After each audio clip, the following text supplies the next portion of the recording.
त्यांनी, आता मी त्यात जात नाही, त्यांनी संपूर्ण कायद्याचा उल्लेख जो मी करायला पाहिजे होता तो तुम्ही अभ्यास पूर्ण केला आहे, त्यामुळे आता मी त्यात जात नाही. पण एक गोष्ट खरी आहे की आपल्या राज्यामध्ये हा कायदा जेव्हा 74ला आला तेव्हा या ठिकाणी हा निर्णय घेतला होता आपण 2002मध्ये 2004मध्ये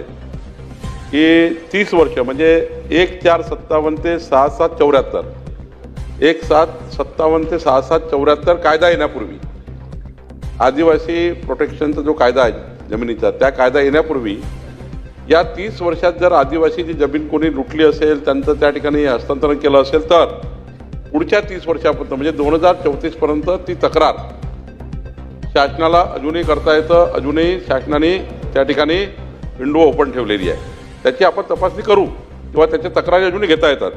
परंतु आपली मूळ मागणी जी आहे की तसं 2021-23च्या काळामध्ये हा प्रश्न आला होता,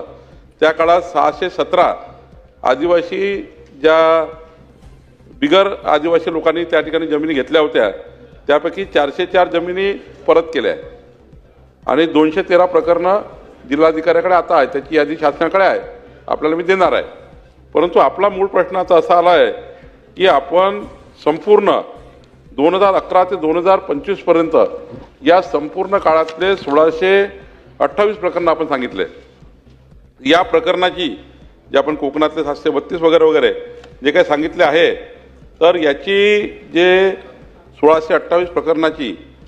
कोकण विभाग आणि सर्वोच्च विभागाच्या विभागीय आयुक्ताच्या मार्फत, आपण तहसीलदार कलेक्टर सांगितलं, मी विभागीय आयुक्तामार्फत हे 1628 प्रकरणाची विभागीय आयुक्तामार्फत संपूर्ण चौकशी लावून पुढच्या 3 महिन्यामध्ये हे जे चुकीचे हस्तांतरण झाले असतील, धमकावून झाले असतील,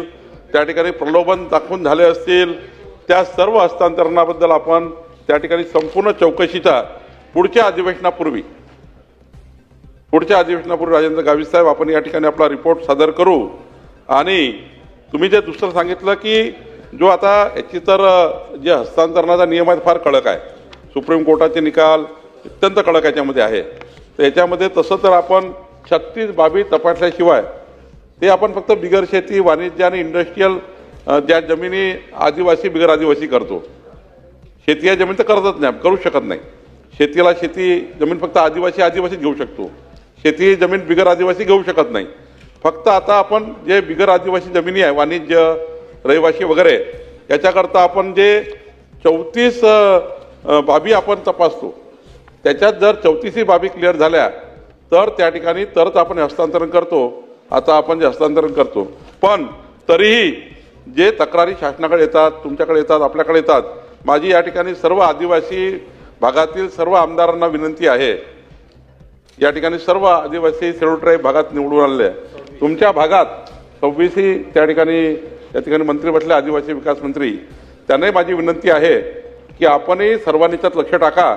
आणि शासनाला तुम्ही अजून काही जर असे हस्तांतरण झाले असतील, 26 ते 28 प्रकरण तपासूच आपण, पण अजून जर काही वाटतं तुम्ही शासनाला सांगा, विभागीय आयुक्त संपूर्ण चौकशी करेल आणि पुढच्या अधिवेशनापूर्वी आपण हा संपूर्ण रिपोर्ट या ठिकाणी आपल्या समोर सादर करू. श्री बबनराव लोणीकर.